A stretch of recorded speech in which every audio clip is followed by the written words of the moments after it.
Olá, amigos do Instituto ADR Brasil. Estamos aqui em mais um ADR Meetings, nessa oportunidade entrevistando Juliana Loas, que é presidente da Comissão de Mediação e Meios Consensuais da OAB Rio de Janeiro. Ela também é relatora da Comissão de Especialistas em Mediação na primeira jornada de Prevenção e Solução de Litígios do Conselho de Justiça Federal. É advogada, mediadora e professora, atuante em todas essas áreas.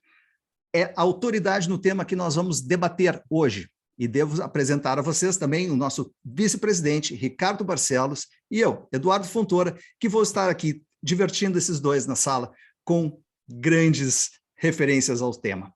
Ricardo e Juliana, a sala é de vocês. Sintam-se em casa. Obrigado, Eduardo. Obrigado, Juliana, por aceitar o nosso convite. E acho que eu já vou começar aqui o bate-papo pedindo para você dar as suas impressões, seus comentários em geral sobre esse trabalho assim hercúleo, enorme que foi feito aqui no Centro de Estudos e que é uma referência para toda a comunidade jurídica. Então, se você puder aí brevemente fazer um resumo para nós, seria bem bacana. Tá ótimo. Eu que agradeço, Ricardo e Eduardo, pelo convite, pela acolhida aqui, pela troca, né? Que começamos agora. Fico contente de poder falar um pouco do que a gente ama e das jornadas também. Essa foi a segunda vez que teve a jornada, né, que já é um movimento, um fórum muito importante dentro do direito brasileiro, mas dentro da área de prevenção e solução de litígios, é a segunda vez. Né? Das duas vezes, ela foi capitaneada pelo ministro Salomão e também pelo ministro Sanseverino. É um trabalho árduo, é um trabalho intenso, que propõe que comissões de especialistas organizem, filtrem, trabalhem em cima de enunciados que possam orientar, né, a aplicação, a interpretação e a atuação, de uma forma geral, dos profissionais do direito e outros profissionais também na área específica. No nosso caso, foram 4 comissões, né, uma presidida pelo ministro Cueva, uma presidida pelo ministro Buzzi junto com o professor Cazu, outra presidida pelo professor Carmona, pela professora Selma Leme, salvo engano, e essa que é a de mediação, né, especificamente na qual eu trabalhei diretamente, com as orientações aí de 3 pessoas muito importantes, que são o professor Kazuo Watanabe, né, nosso decano, o professor e ministro Marco Buzzi, que também é um dos principais representantes, né, sobretudo dentro do judiciário dessa área no Brasil, que sempre foi muito, muito influente dentro da área da mediação, é um entusiasta desde a época do seu trabalho como juiz de carreira, e o professor Flávio Tartucci também, que é um grande civilista. Então, a gente sentiu o impacto disso nessa mistura, inclusive no conteúdo dos enunciados, que são enunciados propostos pela comunidade jurídica de uma forma geral.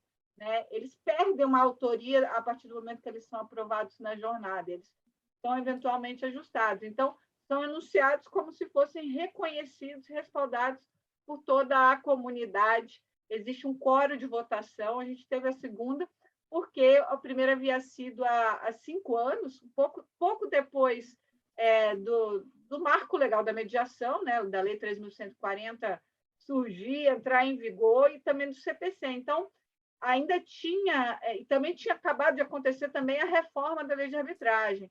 Então, a gente tinha material normativo relevante, mas não tinha ainda tanta prática nos tribunais como a gente teve nos últimos anos, que isso acabou refletindo em alguns enunciados dentro da jornada. Um trabalho longo de infinitas horas, voluntário, todos que trabalham ali trabalham realmente com muita dedicação, e o resultado a gente vê no reconhecimento dos respaldos que os enunciados têm.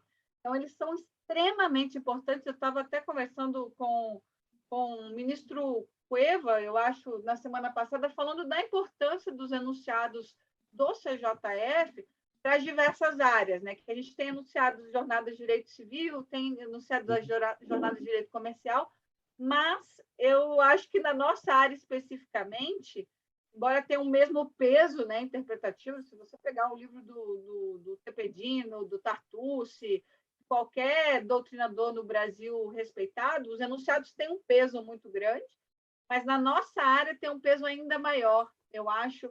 Por quê? Porque é uma área em que a jurisprudência, que os precedentes, eles não são são mais recentes, né? E também a normativa é mais recente. Além do que o próprio meio ele tem a questão da confidencialidade, então não é todo caso que vai ser judicializado ou vai ser publicizado. Então, os enunciados têm um papel muito importante, né, na promoção da política pública dessa desjudicialização. A gente teve, inclusive, eu tinha esquecido dessa comissão, mas teve uma comissão super importante que foi, não aconteceu na primeira jornada, mas aconteceu na segunda, que era a comissão de desjudicialização, que era liderada aí pelo professor Humberto Teodoro, né? Humberto Teodoro Júnior, que deu uma aula para a gente durante as jornadas, a discussão entre ele e o professor Cazu foi um negócio maravilhoso assim, de ver, porque o conteúdo era uma aula, assim, todo mundo ficou impressionado. Mas, então, em termos de trabalho, é muito trabalho prévio, mas é um trabalho também resultado da própria comunidade, porque se não forem enviados, né, os enunciados, como foram centenas, né, a gente não consegue ter material bom para trabalhar. E vou dizer, houve uma grande evolução na qualidade dos enunciados se comparados à primeira jornada. Assim. A primeira jornada teve um resultado excepcional, isso se vê na própria jurisprudência, né? Jurisprudência do STJ, jurisprudência do STF, jurisprudência dos tribunais, que usaram muito os enunciados para dar decisões importantes. E eu acho que a segunda vai ter ainda mais, pela qualidade, né, dos enunciados que foram propostos. Concordando ou discordando, a qualidade, né, dos enunciados foi impressionante. Agora, chama atenção, né, que os enunciados eles tratam tanto de questões de política pública, né, de gerenciamento dentro do Poder Judiciário, o que é óbvio, né, necessário, né, afinal de contas é o ambiente do Poder Judiciário onde se travaram essas discussões, mas a gente vê também muitos enunciados buscando de alguma forma estimular ou incentivar a adoção dos meios alternativos ou adequados, não só a mediação, mas também o próprio dispute board, né, que é uma inovação.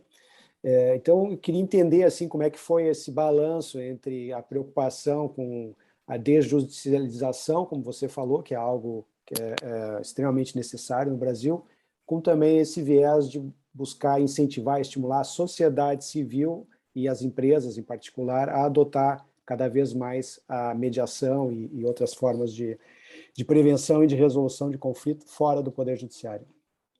A política, assim, pelo menos na perspectiva do especialismo, para cada comissão é criado um grupo grande de especialistas que, em regra, tem representantes da academia, tem representantes do judiciário, tem representantes da advocacia, tem representantes distribuídos regionalmente, né? Então, existe um mix disso tudo justamente para trazer a visão da sociedade, né, Ricardo, como você estava falando, qual a importância da sociedade em atuar.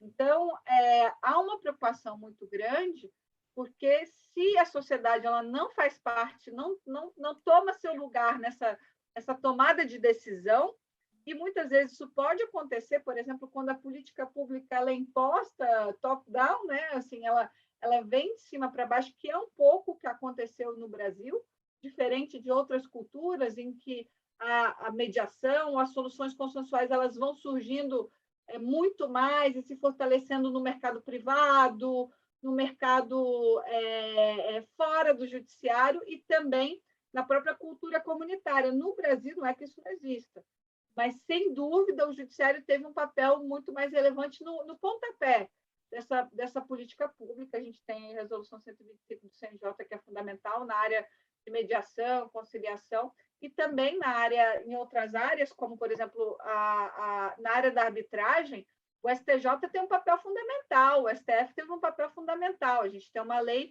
de mais de 2 décadas, mas que só funcionou mesmo depois do reconhecimento de constitucionalidade, só se consolida por conta da reputação e da consolidação jurisprudencial em relação à norma existente na arbitragem. Os dispute boards começaram a surgir, salvo engano, se eu não me equivoco, a primeira lei foi lá não tem tanto tempo assim também, estou falando com no município de São Paulo, e tem outras experiências, são poucas experiências aqui no Brasil, e a gente vai vendo a coisa crescendo muito mais por um estímulo do judiciário. E aí, por exemplo, na área do dispute board, o Tribunal de São Paulo teve um papel importante ao reconhecer, né, a relevância, ou seja, a reforçar um impulso público para que o setor público e privado solucione e previna seus conflitos fora do judiciário ou com menos atuação possível do judiciário, que é o caso, por exemplo, de algumas hipóteses de dispute board que não vão ter ali a arbitragem como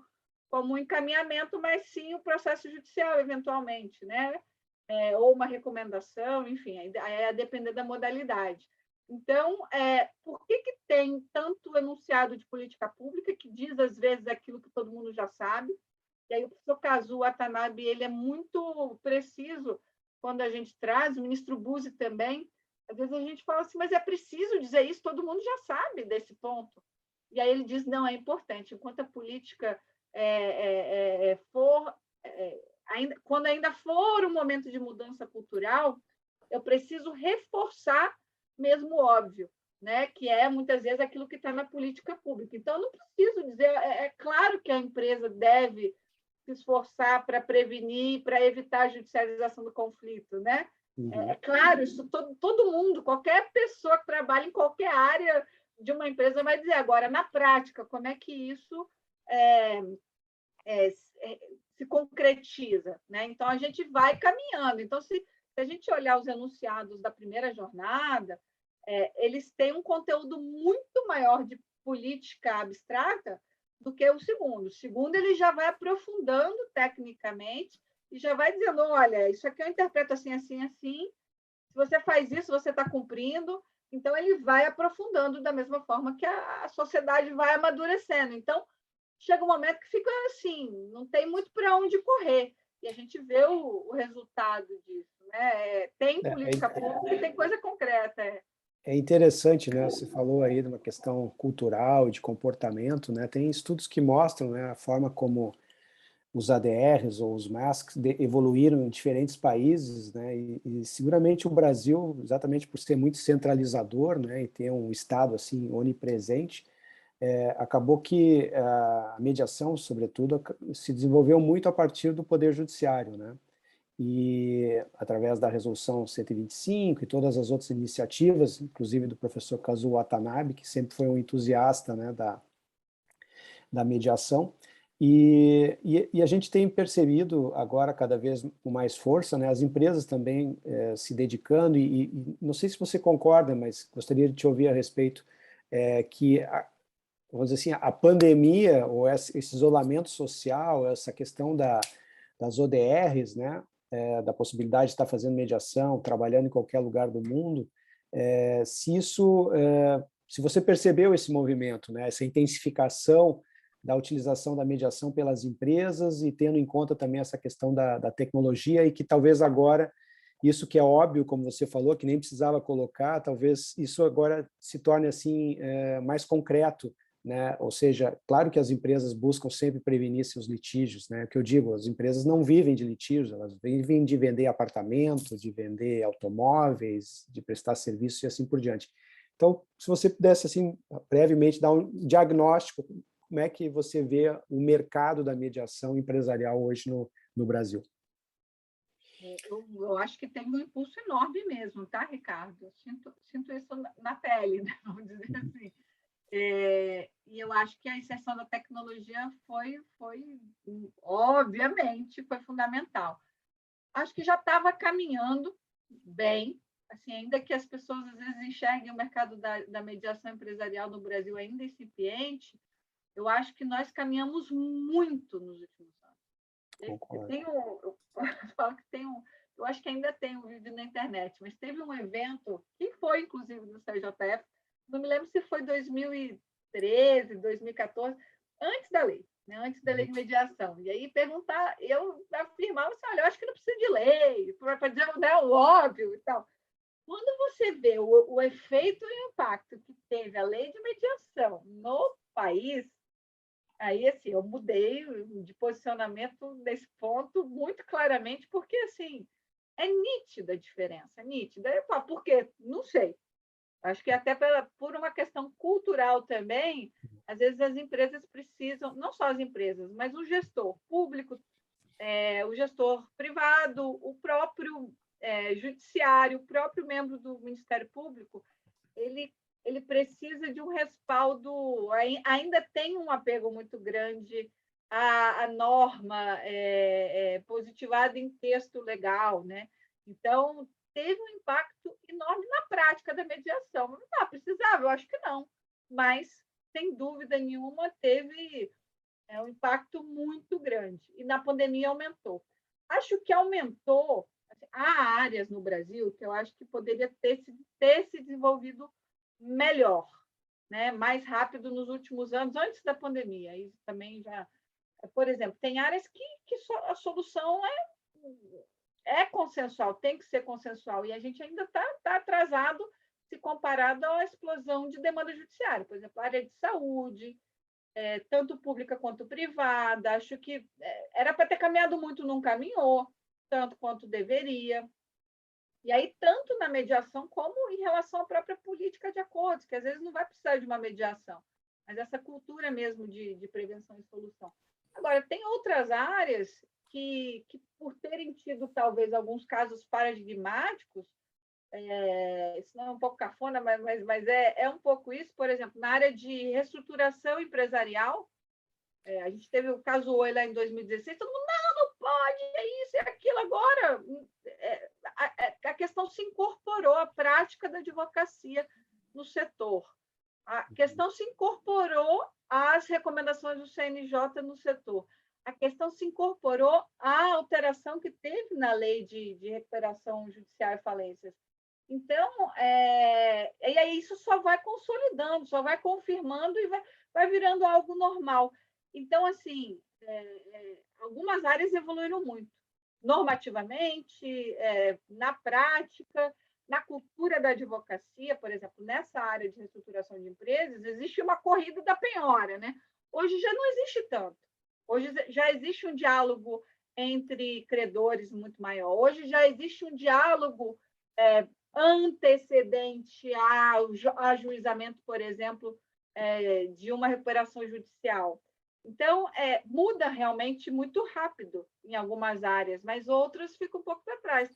Porque eu acho que quando a gente tem grandes casos e tem essa disrupção em algumas horas, assim, em situações inevitáveis, isso tem um efeito muito positivo, lógico que tem um efeito negativo de ser também uma disrupção. Então, você acaba tendo algumas coisas que poderiam ser melhores. Mas você tem um efeito, no geral, muito grande. Na área de recuperação de empresas, eu acho que é um exemplo claro de onde a coisa caminhou. E eu acho que um exemplo claro de onde a coisa não caminhou na área sanitária, pública e privada. Acho que, pela natureza das demandas, deveria ter caminhado muito mais e ainda não caminhou. Juliana, você lembra que o ano passado nós fizemos, no segundo ciclo de webinars, nós trabalhamos exatamente a recuperação judicial e a mediação. E esse ano, no mês do advogado, em agosto, a Forbes, eu acredito que você está a par disso, lançou as 5 áreas no direito que estariam mais em voga e trouxe a mediação com uma delas, era agrobusiness, direito digital, ambiental, não estou lembrado, mas o quarto, mas trouxe a mediação exatamente dizendo que a mediação era digamos assim, um estranho no ninho, porque era a possibilidade que nós temos de termos a decisão e atuar fora do judiciário, que é o que se busca. E muito dos enunciados, que é a razão de você estar aqui hoje, muitos dos enunciados que vocês trabalharam lá, e muito bem trabalhados, trata exatamente disso, de trazer à luz aqueles profissionais de que existe um caminho fora do judiciário. E também, por favor, que o agrobusiness também não precisa ficar no judiciário. A outra era o direito médico, também não precisa ficar no judiciário. O ambiental também não precisa do judiciário. todos eles acabam convergindo para aquele estranho no ninho chamado pela Forbes, que é o fato da existência da mediação. Então, antes de mais nada, uma saudação a todos os envolvidos, atuantes, que trouxeram esse trabalho, que podem, evidentemente, nos dar esse caminho, vamos dizer assim, nos induzir a um caminho que é uma alternativa. E nessa indução, o que eu gostaria de chamar a atenção é como é que nós podemos, e eu chamo o Instituto ADR também, como é que nós podemos trazer mais subsídios para que esses enunciados não fiquem somente numa escrita linda, maravilhosa, dentro de um volume bem trabalhado, que seja distribuído, mas que venha ao mundo atual e que seja efetivo. Você teria uma luz para nos trazer para essa efetividade desses enunciados na nossa vida, como resolvedores de conflitos? Eduardo, a gente só se conheceu porque estava falando de mediação em reestruturação de empresa, né? A gente só estava falando de mediação e reestruturação de empresa porque teve um grande caso. A gente só teve um grande caso porque teve um enunciado na primeira jornada de prevenção e solução de litígios que falava justamente da possibilidade do uso da mediação em casos de insolvência. Não me lembro exatamente o conteúdo expresso, mas ele, inclusive, falava de insolvência e de superendividados, ou seja, que é a bola da vez agora, porque a lei traz a negociação coletiva, e se ela traz a negociação coletiva, ela supõe também a utilização dos centros, só que a diferença é que eu não tenho muito dinheiro envolvido por parte do credor. Então, assim, aí vai ter que ser uma política pública mesmo, né? Mas para você ver que, assim, eu acho que foi fundamental esse enunciado. Foi fundamental por quê? Porque ele baseou a decisão de primeiro grau, no caso da Oi, baseou a decisão de segundo grau do doutor Fernando, da desembargadora Mônica de Piero, do Tribunal de Justiça, que confirmou essa possibilidade, e também, se eu não estou enganada, também consta da decisão do ministro Bussi, que foi o primeiro precedente do STJ no caso. Depois disso, a coisa sossega. Então, e sossega e, assim, acaba virando uma realidade.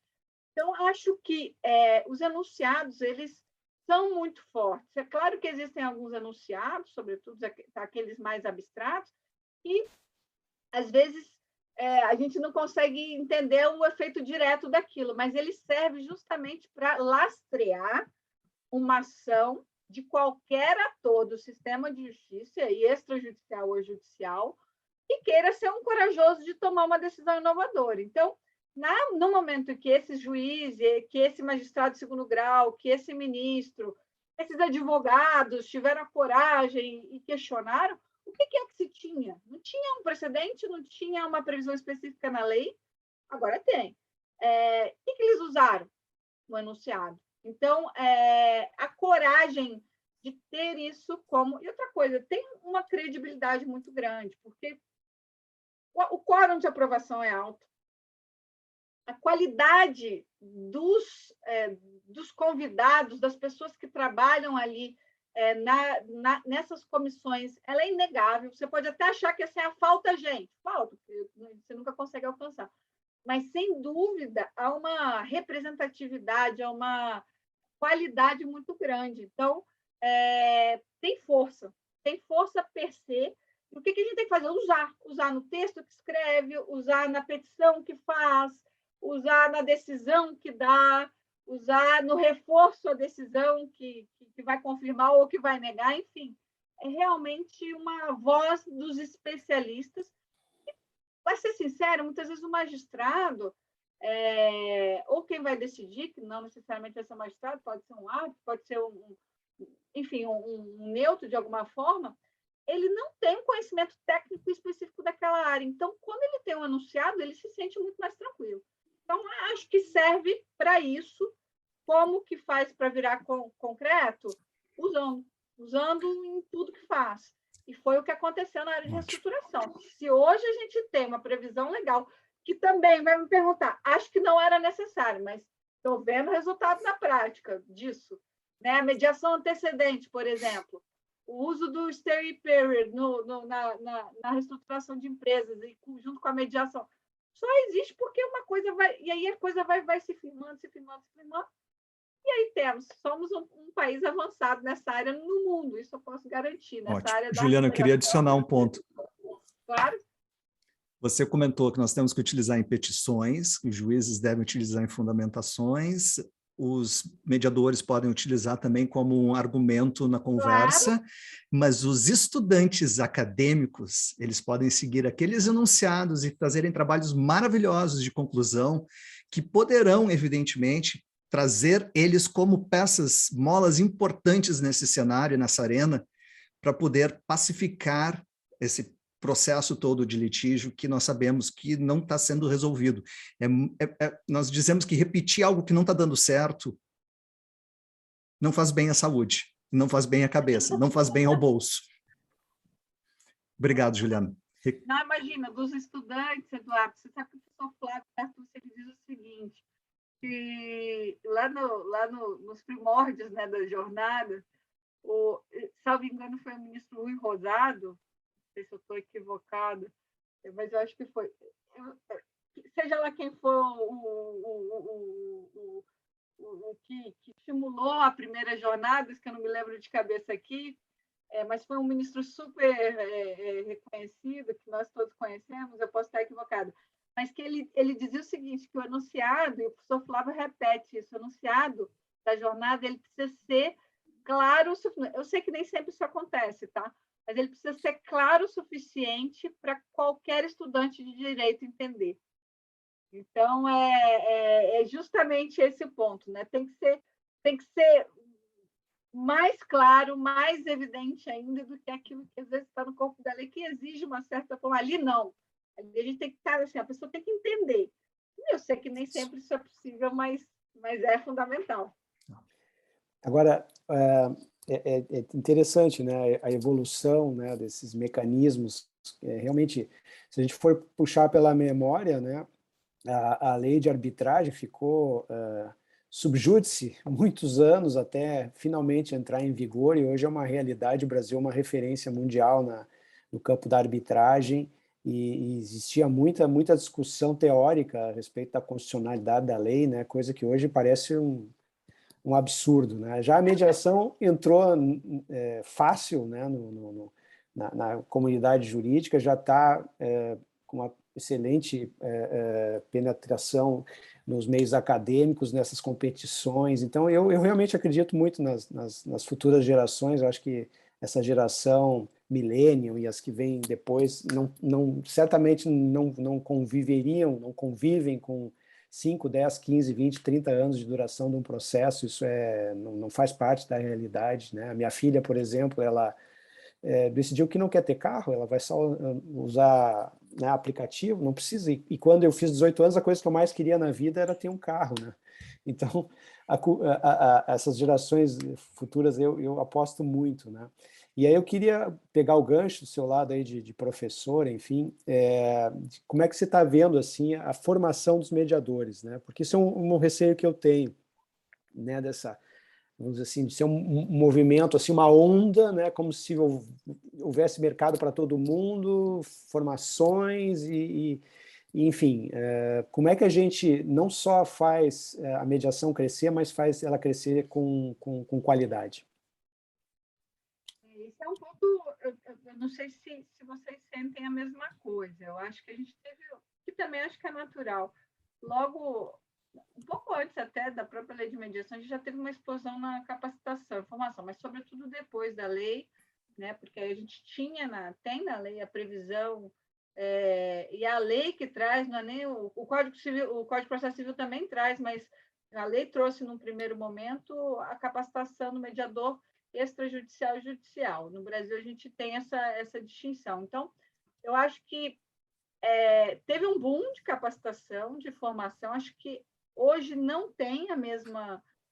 porque já existe a compreensão de que não existe mercado para isso, mas, em compensação, assim, do lado positivo, acho que a gente tem hoje uma evolução para um trabalho mais específico, por exemplo, na advocacia consensual.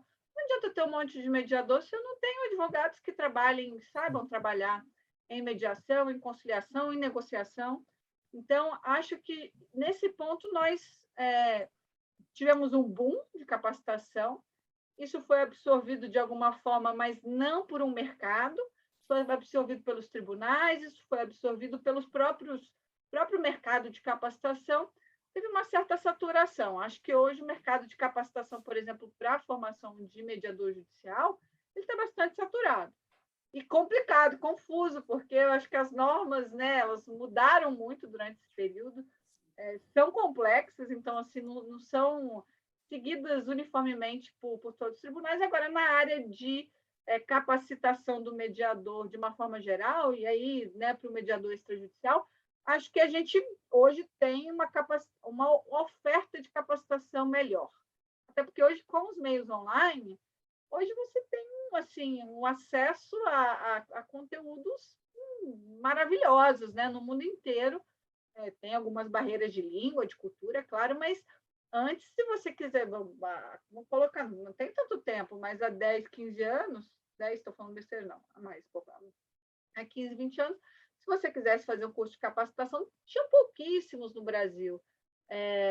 Então, hoje, viajar, assim, era uma coisa que precisava sair do país para aprender, e aí, assim, você sai do país para aprender, aí você tem que fazer na prática, sendo estrangeiro, isso é mais difícil em determinados países. Então, assim, a nossa geração ali de 15 anos para trás, de capacitação, teve que sair. Hoje você consegue ter uma formação básica bem legal no país. Assim. Aí você quer se especializar em determinadas áreas, quer se aprofundar, mas também eu acho que, assim, acho que a gente está no momento agora de especializar. Né? Eu tenho uma visão, até isso está discutido dentro da jornada. Deixa eu só te interromper. Uma visão polêmica essa, né? Eu gosto da ideia da especialização. É exatamente sobre isso. Me chamou a atenção que tem enunciados tratando de conflitos de vizinhança, planejamento sucessório, questões sanitárias de saúde pública, recuperação judicial, implantação de políticas públicas. Você acha que esses são os nichos da mediação judicial e todo o resto é extrajudicial ou não? Eu não acho que uma coisa suplante outra, não. Eu acho que a gente tem porque, pelo menos o mercado, desculpe te interromper, mas o mercado americano, que eu tenho alguma experiência, tem muita segmentação dentro da mediação, né? Por área do direito, por indústria. Como é que você vê essa evolução, digamos assim, tendo em conta o ambiente judicial, da mediação judicial, e o mercado de mediação como um todo, já que a gente vinha falando um pouco sobre isso antes? O mercado estritamente extrajudicial, ele especializa. Então, hoje, já, mesmo sendo um mercado ainda pequeno, ele especializa. Eu não sei te dizer exatamente por quê, mas assim como acontece na própria advocacia, ele especializa. Até por isso, talvez, ele acabe especializando também essa área. Na área judicial, como a gente ainda está num momento diferente da evolução, para alguns pontos mais avançados, para alguns pontos mais atrasados, eu acho que especializa menos, salvo algumas áreas. Por exemplo, a área de insolvência, a área de reestruturação empresarial, muito especializada. Se não vai ficando. Né? Por exemplo, porque alguns estados não tinham profissionais especializados, mas tinham bons profissionais na área da mediação. Aí esses profissionais começam a ter suas experiências nessa área. Então, mas aí vamos lá. Existe uma questão no Brasil que a forma como nós importamos a capacitação, a formação dos mediadores no Brasil, ela segue muito uma linha da não especialização, propositalmente. Não é sem querer isso. Isso é proposital, porque existe uma linha de formação que entende, eu acho até que é a maioria das pessoas, tá? Que entende que o mediador não precisa ser especializado. Não só não precisa, como não deve ser, porque quando ele não é da área, A ideia é que ele possa trazer ideias diferentes daquelas que circulam naquela área e, eventualmente, produzir alguma coisa mais criativa. Eu, particularmente, eu acho que sou minoria nesse ponto, eu gosto da ideia da especialização. Não nessa sala, Juliana. Tamo junto, tamo junto, tamo junto. Não nessa sala, por favor. Mas nós estamos no... Sim. Se você for olhar sobretudo para a área de capacitação, que é o grupo de pessoas que está assim, há mais tempo na mediação no Brasil. Por quê? Porque não tinha tanta mediação, mas tinha capacitação. Então, quem é referência hoje na comunidade de especialistas? Ainda é a maior parte de capacitação. E não existe tanto... Agora, está mudando. Por quê? Porque existe porque se o mercado exige. Se o mercado ele quer alguém especializado, eu vou me especializar porque é o mercado que vai me contratar. E dentro do judiciário, engraçado, o próprio judiciário, pelo menos assim, e é uma visão que eu não sei se faz sentido com o todo, tá? Mas é uma visão sincera. O judiciário, pelo menos com quem eu lido, todo mundo gosta da ideia de especialização. Ele quer mandar para uma pessoa, ele quer que uma pessoa trate daquele caso, que seja alguém especializado naquela área. Para ficar tranquilo, por exemplo, qualquer área. Então, e aí, especificamente, em algumas áreas, como a área empresarial e a área de família, sobretudo. Então, acho que o mercado ele vai estar moldando. Ainda existe essa resistência, e não é pequena a resistência da ideia da especialização, mas eu acho que o mercado vai falar mais alto nesse ponto. Eu, particularmente, acho que a gente consegue... essa ideia de trazer coisas diferentes é da perspectiva do problema. E você consegue trazer perguntas mais produtivas, você consegue promover um diálogo. A linguagem é a correta. É aquela que os litigantes estão esperando escutar, que é aquelas que eles conversam, que eles tratam no dia a dia. Se eu vou trabalhar com empreiteiras, onde a maioria das pessoas que estão na sala são engenheiros, eu tenho que entender o que eles estão trazendo ali. E vai ser muito difícil se eu for leigo. É difícil. E aí eu acho que nesse ponto o mercado vai acabar falando mais alto, porque ainda estamos no momento de formação. Acho que vai ser inevitável. A gente está vendo pelos enunciados, a gente vai vendo pelos casos também, né? O mercado, alguns mediadores vão se especializando. E outra coisa, também você não consegue fazer tudo ao mesmo tempo. Então, por exemplo, eu faço família? Faço. Mas hoje, por exemplo, eu só pego família se tiver algum elemento empresarial envolvido. Não tem. Sim, mas, então, se não for, eu prefiro passar por uma pessoa que tenha um viés mais família, mais... Não é melhor ou pior. É uma especialização como o advogado que atua no contencioso, né? Tem uma certa especialização, mas não é tão especializado. O cara não é advogado de conflito de responsabilidade civil ou de Você pode direito, fazer um bom trabalho mesmo sem ser especialista, com certeza. Claro. Sobretudo na posição do mediador, mas eu acho que tem algumas áreas que você falou. E sabe por quê? Eu acho que o grande papel do mediador é fazer as partes ficarem na mesa. Continuar o diálogo. Que a comunicação nunca pare. Então, assim, o gancho, ou ele existe, ou ele... E aí, se você não enganchou aquelas partes no início da mediação, a coisa, às vezes, ela nem começa, porque não tinha esse... Quantas vezes vocês já ouviram? Não, mas fui conversar, a pessoa tinha uma conversa diferente, ou então acho que ela não entendeu. Pronto, o suficiente para não acontecer. Juliana e Ricardo, vocês não... Talvez esse estilo de mediação desnecessitando um profissional que está capacitado para aquela área somente, não seria porque hoje a mediação no Brasil ela é numericamente muito mais robusta no judiciário do que fora do judiciário, e aí o mercado do judiciário exige esse tipo de comportamento de mediadores na mediação, enquanto no mercado extrajudicial as coisas se adequam mais à necessidade do cliente? Eu acho que não, Eduardo. Eu acho que é por existem alguns dogmas assim na experiência da mediação brasileira, que aí pode ser falta de conhecimento minha também, tá? Assim, mas tem algumas coisas que a gente importou de algum lugar, ou de alguém, ou de um resultado de alguma coisa, que são muito visíveis no judiciário, mas eu não acho que é por conta de uma escolha consciente do judiciário.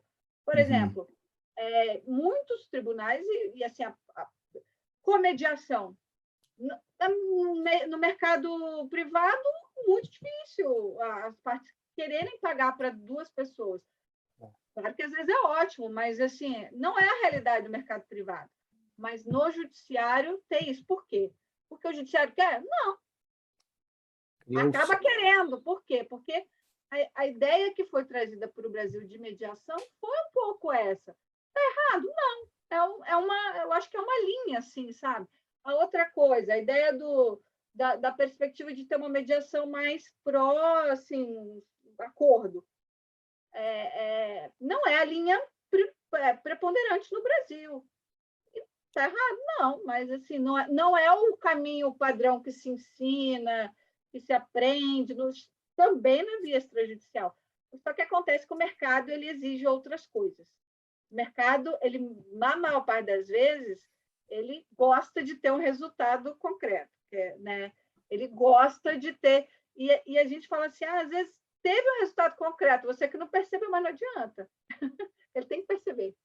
Então, Agora, eu concordo, Juliana, acho que é por aí mesmo, acho que é uma questão de mercado e de buscar, né, aonde melhor as peças se encaixam, né, e eu acho que a mediação veio muito dentro do Poder Judiciário como uma ferramenta, né, não como uma ferramenta no sentido de reduzir a litigiosidade, de buscar a celeridade. Era só esse o foco, né? Era só esse o foco. Isso é um foco, isso é uma política pública, não é um business, né? Então, fica difícil de tratar como negócio dentro do judiciário, obviamente, né?